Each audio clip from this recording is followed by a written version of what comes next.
All right, Big Man. Today is Wednesday. It is September 22nd. Welcome to the Dog Walk presented by Barstool Sports. Special guest on today that I'm going to get to in a second here. If you remember 2 days, you definitely remember Coach Rush Propst. I know it was a big craze back in the day. I've always been so fascinated by the show. I love the show. Only did 2 seasons. Always wondered what happened. So it was super interesting to talk to him, so that's who we're talking to today. But before we really get into it, though, I got to talk about JP Graziano's, because if you didn't listen yesterday, which you should have by now, I hope so, you should know that they are now open again inside, which is big, okay? So that means the walk-up window is going to be closed during the day, still open on the weekends till 1 a.m., so you can get that open for, Thursday, Friday, Saturday if you're out and about and you want a nice little JP Graziano sub. Go grab that there. And make sure you're taking care of your late night eats or whatever you're doing. But if you're there, lunchtime, Tuesday through Saturday, they are open inside. So you'll go inside open like you did old school before the pandemic. Also, they got a collab coming up, and it goes on sale. The pre-sale is on Thursday. Those sell out quick. I'm not sure what it is yet. I'm excited to find out because it's always awesome. Jim's not going to do something unless he knows that it's going to be something that people will like. So look out for that. Go on jpgraziano.com. Check that out when he announces that, and follow them on Twitter for updates. So make sure you're doing that. Make sure you're going to tasterealchicago.com for beef kits. It's football season. Send us your beefs. And, jpgraziano.com. 901 West Randolph, heart of the West Loop, JP Graziano. All right, let's head into Coach Rush Propst. All right, so here we are. I'm joined by high school football legend, two-a-day star, Titletown High star, Coach Rush Propst. Coach, I got to be honest with you. Two-a-days aired right as I was going into high school. So this was just right up my alley. And if I didn't even have this interview opportunity, if I ran into you in a diner or something, I would have just loved to pick your brain for a couple minutes. So I'm super happy you're on, and this is going to be fun. So thanks for hopping on. No, I'm glad to be on with you, and just appreciate you thinking about me to invite me to be on. Yeah, so let's get into it from the beginning. You seem like such a diehard football guy, obviously, evident by your record and how long you've been in the game. When they approached you with the show, were you got a little Saban in you to me, where you're like, I don't want nothing to do with that rat poison media. What made you do it? Well, first, the trust I had in Jason, and you talking about two-a-days or Titletown? Two-a-days. Let's start at the beginning when you're like, okay. Well, at the time, we had been rolling pretty good, winning a lot of championships, and we were sort of the media darlings anyway in the state of Alabama. And you got to understand, in 2005, we'd already won 4 state titles, and we'd won 3 in a row. Alabama at the time, University of Alabama, wasn't winning like they are now. Auburn was Auburn, and they were winning, but maybe not on a national stage as much. So really, everything sort of turned to Hoover at that time. It was a perfect storm. Well, we were needing something, and the way it was approached to us by Jason and his people was, look, there's other high schools out there that we can showcase. And any high school coach is going to tell you, I don't care who they are, the people that are going to be negative are going to say, well, I don't believe you should do that, or the people that wouldn't ask. So we were excited to be considered to be a high school football team, similar to being similar to, say, a Hard Knocks, because we knew what that was about a little bit. So it was exciting times for us in our program. When they came out and did the pilot program, and we won we were the team that they elected to show, I think it energized our team, because it was hard to look at your football team at the time and say, okay, guys, what's the goal for this year? Mm-hmm. Well, our goal was to win a national championship. We'd already won 4 state titles, 3 in a row. But it was sort of shallow talking when you look at a kid. If you're one of my players and I'm looking at you and I say, look, man, let's go win the 4th in a row. Again, complacency, and coaches talk about complacency a lot. And it's that evil word that creeps into any program or any business, that once you get to a level of greatness, how do you stay there? Yeah.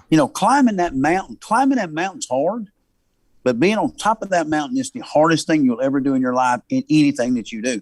So I thought that the two-a-days came at a perfect time that where we needed something. And to be quite honest with you, we were proud of our program, and I wanted to showcase it to the nation. Yeah. So it was a double-edged sword, and that's the reason we jumped on it and was really excited about it. And it really helped us through the things that went on that year. It helped us win a state title. So it was a tactical move. That I think people would be interested to hear that. Yeah, I thought it was, and I know the local media wanted to bash a little bit about it. But I mean, here's the deal: the people that were bashing was your two biggest competitors. I mean, they were the ones that was probably as negative as anything, and they live in a part of Birmingham that they can control a few things in the media. So that we did get a little bit of negative, but most of the negative again was right there close. 5 miles, and I think the other was 4 miles, from our school, our two top competitors. And it's just jealousy. That's all it was, is jealousy. But our players liked it. I thought we fed off of it when we got in playoff time. Because here's why, you lose a ball game, it's going to be on national TV. I mean, it's going to be shown by a lot of people. So the thing, and the thing that we did is we told our kids, look, everything that you do or you say, you're not going to take back. And so I thought they handled it real well, and I thought it guided us to a 2005 state championship. And to this point in the state of Alabama, it's the longest state championship streak, 4 in a row, that's ever been done in that state on the largest classification. Was there an eye-opening experience at the beginning after you filmed and you found out how big it was? Like I was talking to the producer and the creator, Jason, and he, he was saying how many people are viewing it. And I'm in Chicago. I don't know nothing about Southern football. I know it from two-a-days. I know it from watching Russ Propst and Alex and Max and everybody. So, was there like a beginning thing where you're like, whoa, this is becoming bigger than I thought? Well, when you're in the season, you're in a cocoon. You're in a capsule where 18 to 20 hours a day of the 24 hours a day, you're in football mode. If you're not practicing football, you're watching film. You're not practicing film, you're lifting weights. You're in meetings. You're in walkthroughs. You're in nutrition. You're doing something to help you win a football game. So there's not a lot of outside distractions. I mean, there's been days that I don't even know what the score of the college games are. And on Sundays, we're working so much, we don't know anything's going on in the NFL. We're in our domain working. I think when it hit home, the hardest would be when the show started to show the following February or August or whatever it was. I think, or I'd go to an airport and say, once the show came out, and I would go to an airport in Chicago, Hartford, Connecticut. Believe it or not, I'm speaking up there on a Nike tour in February after the show had ended in December. And Les Miles was speaking in Urban Meyer, and I was in between them. And I remember it like it was yesterday. I mean, I got bombarded at the airport with people with autographs and signatures and pictures. And here Urban had just won a national championship at Florida. And he was blown away, man. He was blown away. And so wherever you went, whether you're in Los Angeles, any big town in America, you got just covered up. And I think and it stayed that way a long time too. So that's when I knew it was going to be really big, is that when people, and the other thing that I thought was big too, is we had a buck hut where we sold merchandise. And so on average, we would make, now, granted, I've already told you we'd won 3 in a row, and we'd been in state championship 5 in a row. So we were making about $15,000 to $20,000 profit. That first year of two-a-days, that thing went over $100,000 in profit, maybe $200,000 in profit. But I do know this. We had volunteer mamas that came up. They could not keep up with the demands of sending apparel to Minnesota, Wisconsin, Montana, Idaho, Connecticut, Alaska, anywhere. People were driving down on spring break. They would come and you would have a line of 10 or 15, 20 people outside, and they're not from Alabama. They're going on spring break, and they're coming by Hoover High School to see it and purchase a Hoover sweatshop, a sweat top, or a shirt, or a T-shirt, a hat. is unbelievable. So that's when we knew right then that two-a-days has made a huge impact to a lot of people. But here's something that needs to be said. Now, maybe Jason has said this.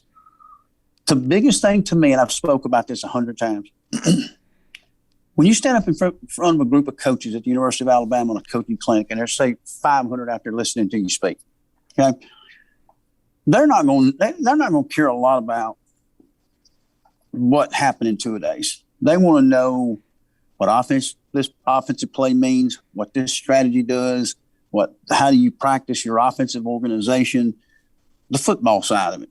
Okay. Mm-hmm. But I thought it was brilliant on Jason's part, Chivico,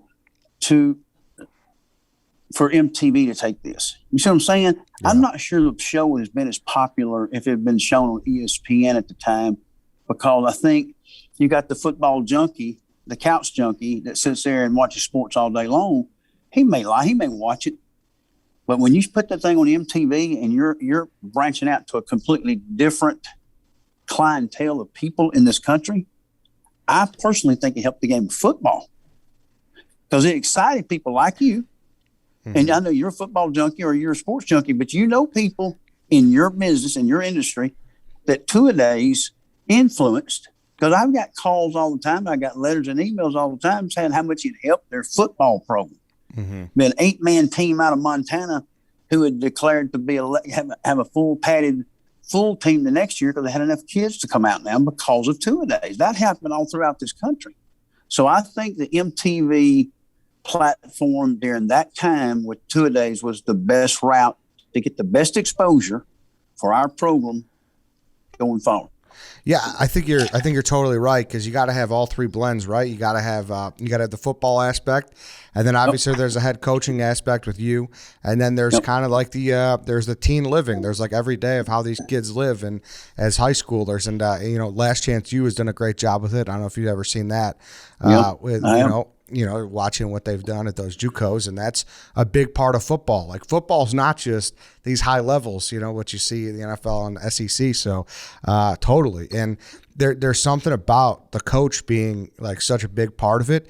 Now, did the show and the success of it, I'm sure it had many positive effects, but did it have any negative effects for you directly? What were they, and if there were any?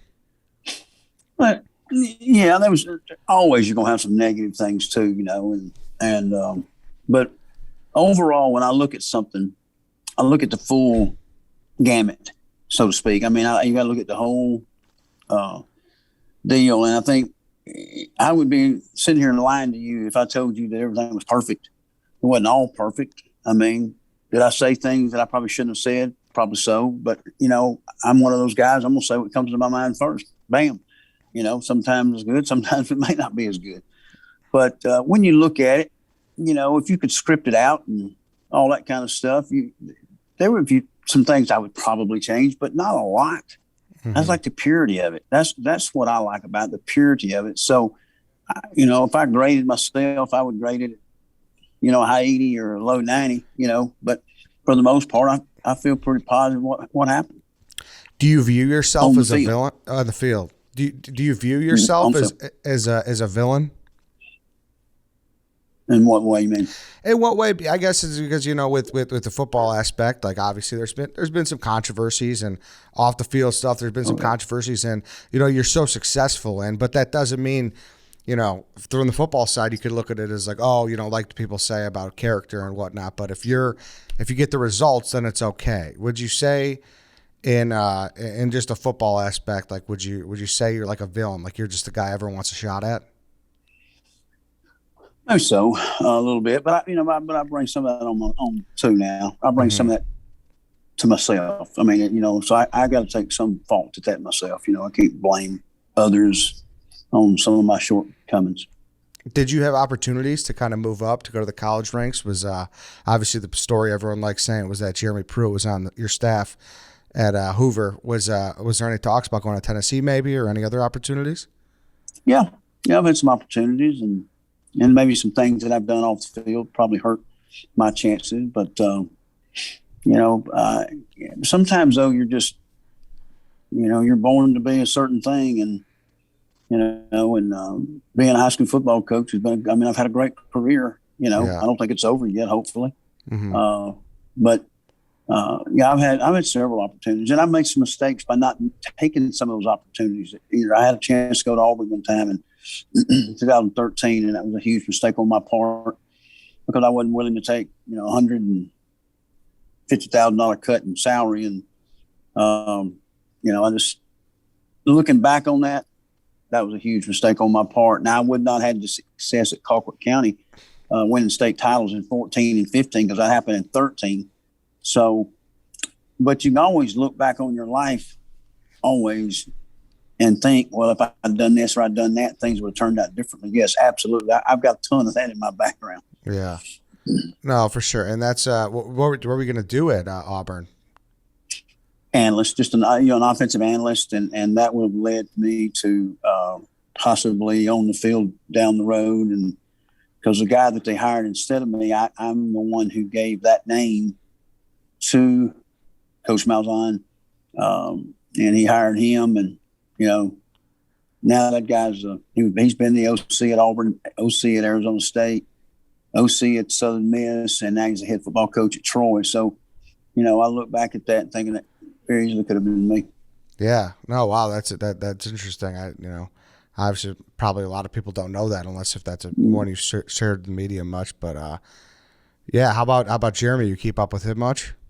A little bit. We haven't talked a lot lately. He went through all his mess, at Tennessee, and I've been going through all mine. So we just sort of coaches are like we just keep our nose to the grindstone and go forward. We put blinders on and keep treading water and paddling upstream. Trying to avoid as much collateral damage as we can. So Jeremy right now is with the Giants, New York Giants. He's sort of like an analyst guy for them, quality control, whatever you want to call it. And then, I'm sort of doing consulting work right now for a couple of colleges, just sort of breaking film down and giving them my opinion on stuff. Nice. And are you pretty much just diehard Friday nights, or do you got a team in the SEC? Do you like Auburn, or do you have a dog in the race? I grew up an Alabama fan. My dad ran track at Alabama. When he got back from World War II, he ran track at Alabama. So I grew up in an Alabama family. But when you're in coaching like this, we don't play allegiance to just one school. I got so many kids playing college football. I got 30 kids right now, or 25 to 30 kids playing college football right now. So like Saturday night, I watched Auburn and Penn State. I pulled for Auburn first because it's an SEC school in the South.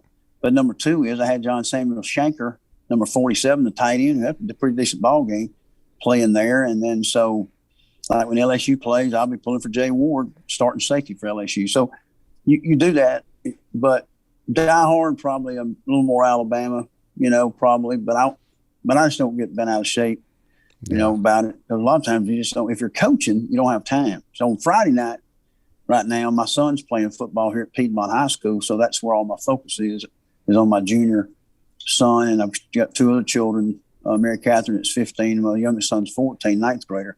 So my focus is on Friday night going to Piedmont High School and watching Piedmont High School football. Who's the most successful person out of one of your programs at the college or the NFL level, if there is? Oh, Lord. Well, there's Bill Clark would be at the top of the list probably at UAB. Yeah. He was the first assistant coach I hired in 1989. John Gross was the second one. He's the head coach at Jacksonville State University. Mm-hmm. Jeremy Pruitt, Kevin Shearer, who's the linebacker coach with the Giants. Jeremy Rao, DC at Georgia Southern. This goes on. Travis Pearson at Alabama State. And then on the other side of the ball, David Faulkner and Matt Moores at West Virginia. They won a big game this week. David was my OC and Matt was my OC. They beat Virginia Tech. West Virginia Tech played this week, and so that's it. I like a lot. I think at one time, where I've had something like 32 coaches have worked for me coaching college football and 2 coaching in the NFL. Wow, that's quite the tree. And a ton of them are head football coaches too that have worked for me. Yeah, that's quite the tree. That's a great tree. Yeah. What's the what would be the reception if you walk into a diner in Hoover right now, what would it be like for you? I think it'd be pretty good. Yeah. With the response that we've had, going back, we had a 20-year reunion with the first state championship team back in January. A lot of guys came, and some of the coaches came, and it's pretty good. And then we'll be doing those 4 in a row starting not this year, but next year, 02, 03, 04, and 05. There'll be those 20-year reunions. I haven't been able to come to the 10-year stuff because I'm coaching. Yeah. So, no, I think it'd be good. I think it'd be good. I hear from the Booster Club president a lot. I hear from a lot of people in town. Now Josh has been there now for 13 years, so he's got his own program going, and he's won on his own account. Mm-hmm. And obviously he's done a great job of keeping it where it is. I mean, it was in good shape when he took it over. 7 straight state championships, game appearances, and I think that he took it over, and then he's won, I think, 6. So at least 6. So there's been 11 titles won there since 2000. Wow. And so I mean, you got to think that's rolling. It's a pretty good program right there. Big time. And obviously, I asked that because what was the ending like there at Hoover? What can you say about it? And kind of how the show ended, and then we didn't get any closure with Rush. You know what I mean? We never saw what happened. So you'd have to do your own research to find out. What would you say? How would you sum it up best to what happened? Well, I made some mistakes. Not any on the inside of the walls there. There's nothing. I know there's things that were said that are just not true. Wikipedia puts stuff out there that are just, the word alleged is a bad word. So they can get behind alleged, but then they don't ever prove it, or there was no proof to it, but they don't go back and do a rebuttal on it or retract something. But, we didn't do anything majorly wrong on the inside of the deal, so all the pressure was from the outside. What about Colquitt? What do you think the reception would be if you walk into a diner there? Really good. Really good? Really good. Really good. Yeah. I mean, I hear from him a lot, and a ton. I mean, so I'm very well received at both places. I'm sure I've got my detractors. I mean, I'd be crazy to sit up and tell you and think that I don't have people out there that don't like me, because I've made mistakes. I've made personal mistakes. Yeah. And so, all I can tell you is, I've moved forward in my life. My family is phenomenal. I got a great family. All my kids are really good. They get along very well. So I'm happy where I am in my personal life right now. Hey, let's take a quick break here to talk about my friends at Roman. Roman, you guys know the drill by now.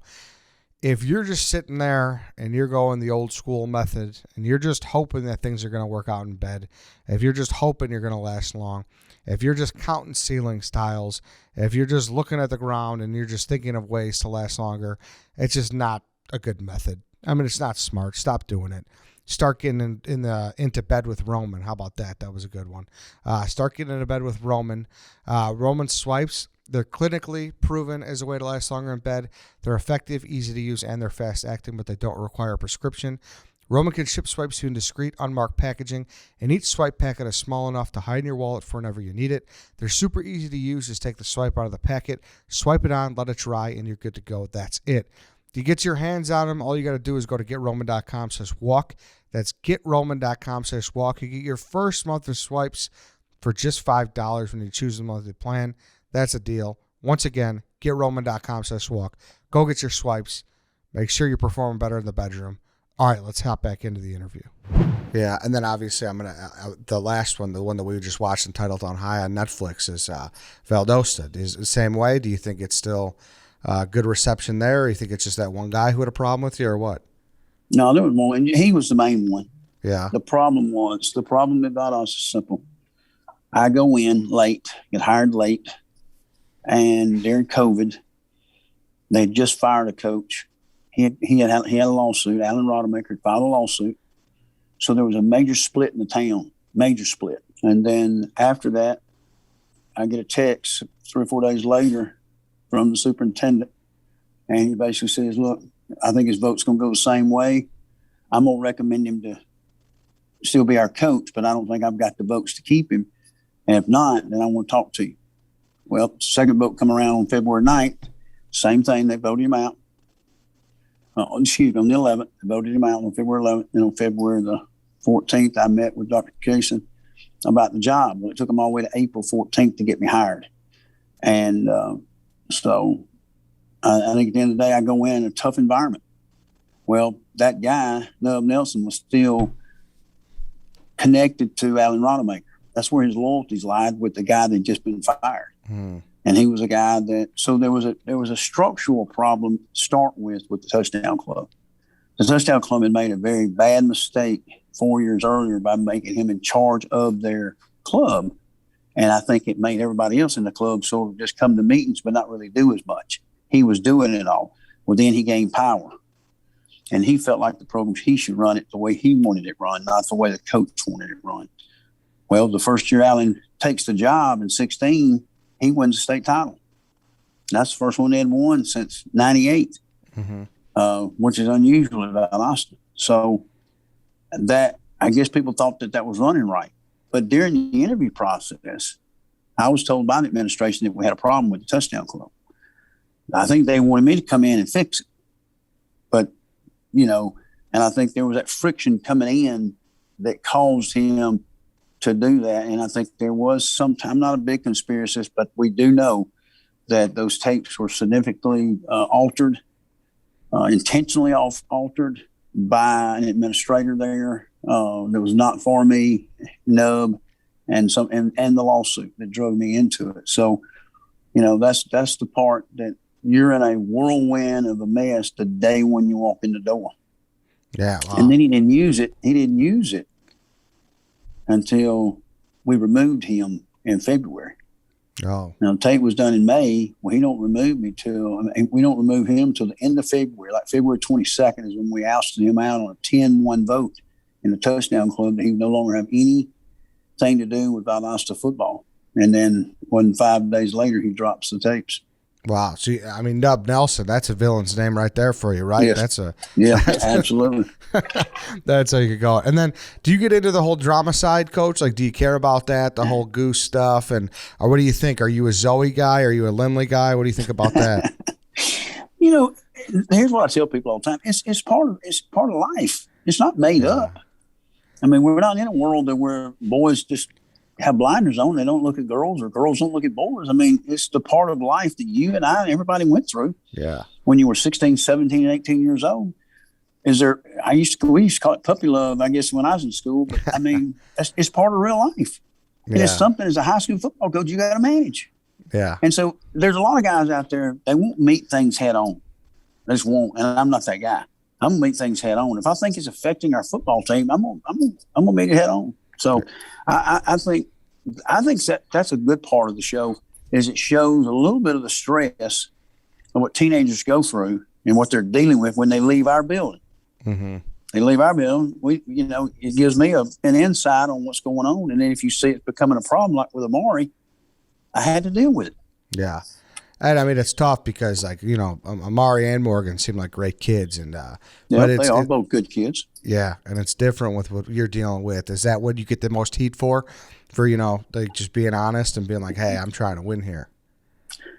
You know, at the end of the day, they bring me in to win football games. Yeah, you can say what you want, and you can do all this and do all that, and you can have all these little programs over here and these little programs over there. But at the end of the day, you know, if you don't win football games, you're not going to be there long. Yeah, in any of the schools I've been at. So they can talk all that jargon all they want to, but at the end of the day, you better win football games, and you better make sure that you're doing everything you can to give your team the best advantages, or the best, not the easiest route, because it's never easy to win, but you got to give them every opportunity to be successful. And cutting down on distractions is a major part. I've always argued this. This is where I had gotten in trouble at Colquitt with the hotel stay, is that stuff you just saw. And about us, same thing, is when you don't put a player in a hotel the night before the game. We've been very successful since we started doing that back at Hoover, because it puts extreme focus on the task at hand. Mm-hmm. There's no girlfriends, there's no phone, there's no laying up at 2:00 in the morning. So when you look at a superintendent's eye and you say, look, I'm taking my players and put them in a hotel, and he looks at you like, all he's thinking about is the negative side, or they're going to be in trouble.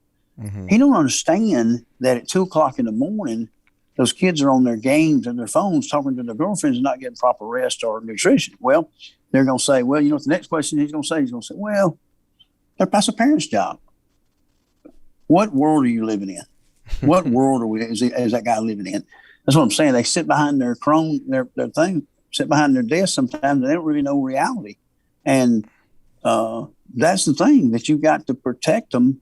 And I think our team's focus, especially when we stay in a hotel the night before a ball game, you go back and check our record, I would dare say I would think it would be 90% winning percentage.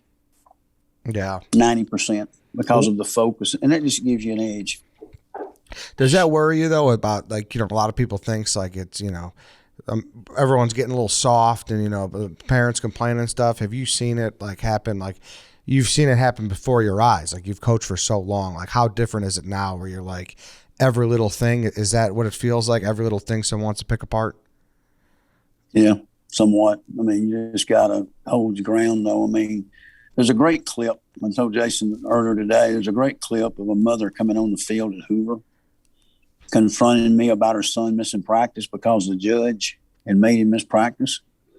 And I lied into her pretty good about, you know, no judge is going to tell me when I want about practice. You know, we're going to practice football, and if he's not here, he's going to be punished. You know, and so, I mean, the football team didn't get him in trouble. He got his own self in trouble. So I think that was a good clip, and that would show a lot of people out there how I run my program, is that, you know, there's a high expectation of productivity that you must do to be a football player for me. I mean, there's a huge investment, but let me say this to you. If you invest as much as I ask you to invest, you're going to be successful. Now, it's a year-round thing, and it's hard. It's not easy. And sometimes mothers look at it and go, man, that's just, he's asking an awful lot. I am. She's exactly right. But the flip side of that is not just the championships, there's all the scholarships that are rewarded. Over 250 of them, of players that have played for me over the last 20 years, has received scholarships. Yeah. And here's the other thing. It establishes a work ethic in their life. If I could show you the emails and the texts that I get on a weekly basis of the players, or now on Twitter, Instagram, they'll send me messages all the time about, Coach, how you taught me back 20 years ago, 15 years ago, is I still use that today. And I've gone through a tough time in my marriage, my business. You know, I had cancer and had to fight through it, or my mom just died. I just had one last week where mother just died. So I think the things that we're instilling in those players from a work ethic and from a mental toughness, because that's what I think in this country right now that we're having a little bit of lack of, is just mental toughness. And I think football is one of those sports that develop that in a very constructive way. Now, is it sometimes brash? Is it sometimes I can be too much of a hard ass? Yeah, I can. But you know what? So is that business guy that's your boss, or that professor, or that doctor that comes in and he's cold. He deals with it every day and tells you that your mother has died of cancer. I mean, those things are real life things. And what do you draw on? If you've never been pushed to the limit to develop mental toughness, you see what I'm saying? Yeah, no, totally. Or a work ethic. Yeah. So if a player leaves my program and he's developed a work ethic for life, and he's developed some toughness about him for life, we won. Regardless if he won a championship or not, regardless if he won a state, regardless if he went to play college football or not. If he got them other two areas taken care of, work ethic and mental toughness, I am proud. I'm a proud coach. And I get them often. Yeah, I mean, they're going to have to adapt to someone at some point in their life. So, absolutely. Might as well adapt to you early. So, are you worried about the game, though, as far as, like, you know, the whole concussion thing and less numbers in the field and everything like that? Does that worry you? A little bit. Yeah. I was asked that. I spoke at a thing the other night in Anderson, Alabama, and that was asked about the CTEs. And, I think that college football, as much as the NFL, because of the money they're making, and even us in high school, we've got to continue to strive to make the game safe, but don't go overboard. Yeah. I'm going to give you an example, if everybody remembers this. Saturday night, Auburn playing Penn State. There was a hit on the goal line by the McLean kid from Auburn, the linebacker. Mm-hmm. I thought the kid from Penn State was going to score if he didn't clean him up. And he hit him. He was up off the ground, moving towards the end zone. He hit him in the side, kept him from scoring, and they threw him out for targeting. That was a terrible, terrible, terrible call. And there's no excuse for that, for him, that kid to have been targeted. If it hit him in the head, I can see that. But the kid was moving forward. He wasn't moving downward. He was moving forward. So that's my point. I think we got to continue to make the game safe, and I think they've done an outstanding job of taking steps to do that. But we've also got to understand that this is a violent game. It's a physical game. And we don't need to fall for the what's the word I'm looking for, the politically correctness. Yeah. Of doing it this way to appease the minority, the vocal minority out there that probably don't like football anyway. Mm-hmm. But what I think we got to do, the NFL and college football and high school, is continue to make it safer and make equipment safer. Yeah. We got to put the research in the equipment to make it a safer game. You telling me that we put people now we put them up in space, regular civilians, fly them all over. And we going to Mars at some point in time, but we can't build a helmet, a shoulder pad that can prevent safe. I mean, my goodness. Yeah, that's a good point. We can figure, but so what's got to happen? There's only about 4 helmet companies out there. So where's that congressional money that's going into the research? You see what I'm saying? Or some of that. Yeah. We need Elon Musk. Yeah. Yeah. Yeah. We put some of that money in it. If we care about this sport, there's 2 things. Yeah. Help continue to strive on the CTE level. And the second thing to me is officiating. And I worry about officiating in this game is that we've got a lack of officiating. I think the ones there are doing a great job. Yeah. But I just don't think we have as many people going into officiating. And we're seeing it on the high school level, especially in Georgia, where games are going to have to be played on Thursday, Friday, and Saturday because there's not enough officials for Friday night. Wow. So, yes. And so that's really scary that we could possibly, this game could be hurt because we don't have enough officials to officiate the ball games. Now, that seems unacceptable. That's got to be corrected. Well, and we got to pay them more. I mean, I get in that argument all the time. That official makes $130 to call a football game. Well, so what? I mean, let's pay them what they're worth and where they'll go out and try to be better at it. So if you're paying them more, they're going to work at it harder. Yeah. If they're just using it for the love of the game, that's just not good enough. That's just not acceptable. We're talking about having a professionally officiated football game where these kids are going to have these memories for the rest of their life. I just don't think we need to have an incompetent official or something incompetent happens on the field that affects that kid for the rest of his life. Yeah, and I think, too, you talk about the CTE thing. If you watch Titletown High on Netflix, like I'm talking about here, it was really good. You should go check it out. But one of your guys, the wide receiver, I forget his name, but he went out with a concussion towards the end there, one of the last episodes in the playoffs. And I think maybe in years prior, without the knowledge, maybe somehow that kid goes back in. That doesn't happen now, So no. I think strides like that help, too. Well, and the coach is out of it too. I mean, there's nothing I could have done to get him back in the game. The doctor, Chip Sanderland, but again, Chip's a great doctor. Actually, he's been nursing me the last week and a half. But every high school is going to get to a point to where a neurologist, or in NFL, there's neurologists at every game, more than one. There's an independent. And there's teams, so there's probably 3 or 4 neurologists at every NFL game.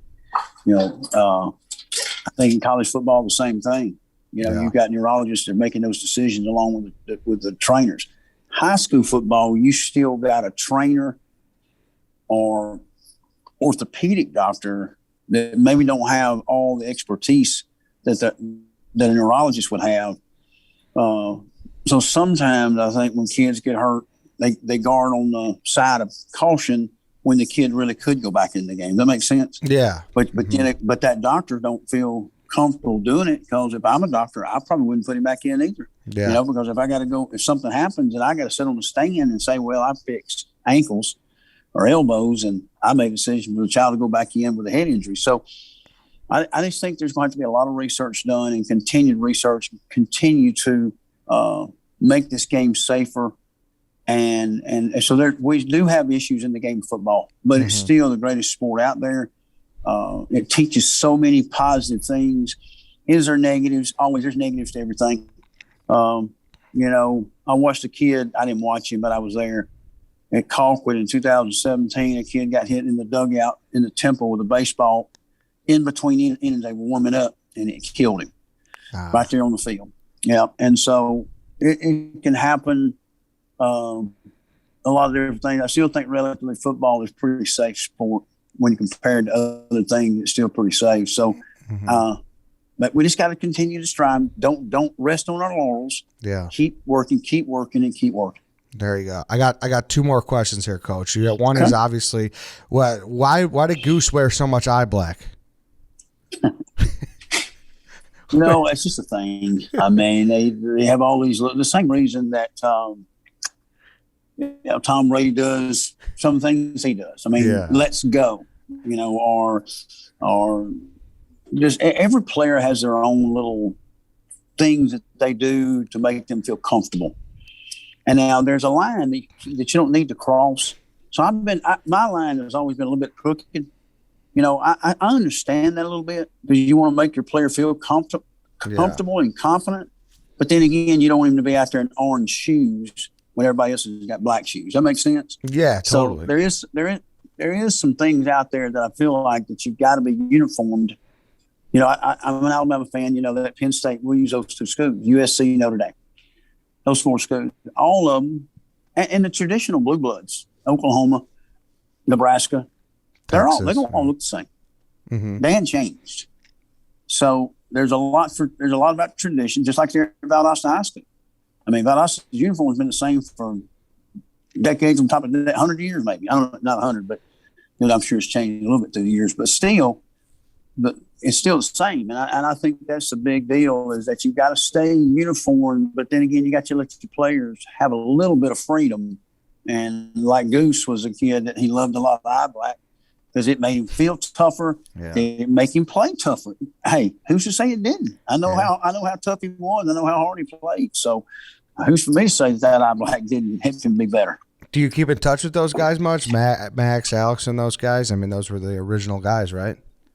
Yeah, a little bit, not much. I text Ross back. Peyton, their youngest brother, is a starting second baseman at Alabama. And he was born in 2000 when I got to Hoover.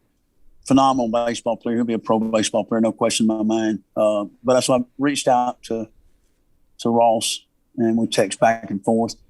I talked to Alex a month ago, maybe 2 months ago. I hadn't talked to Repeat in a while. Max Lerner, his stepdad died of cancer in the last 6 months. So Jim Counts was his name. Great man. And so, but I keep in touch with them from time to time. It's just, when I was coaching football, you're so busy, you just don't have time to talk to anybody. You barely have time to talk to your own children, much less talk to everybody else. Yeah, no, I hear you. And then, like I said, I got a buddy. We still say the quote to this day from that locker room speech. Let's go whip their ass. Can I get a let's go whip their ass from you? No. Let me think how I can say that and make it even better, except for, oh God, you put me on the spot there just to say, let's go whip their ass. That was perfect. Coach, thank you. Go watch Titletown High. It's on Netflix. I really appreciate you sitting down. This was fun. Well, the last thing I want to say is Jason Shavico, man, he's a brilliant guy. And, one thing people didn't realize too on Titletown is that go back and look and what he did at Florida State, Notre Dame, Navy, and Kentucky basketball. Just those 4 sports things. That's sandwiched in between 2-a-days in Titletown. And if you talk to those people prior to, they were a little bit hesitant, I'm sure. But now what it did for their programs, it showed a different level, a different side. Man, I'm telling you now, the guy he's brilliant, and he knows what to look for. And he knows what to do, and he does, and it's not scripted either.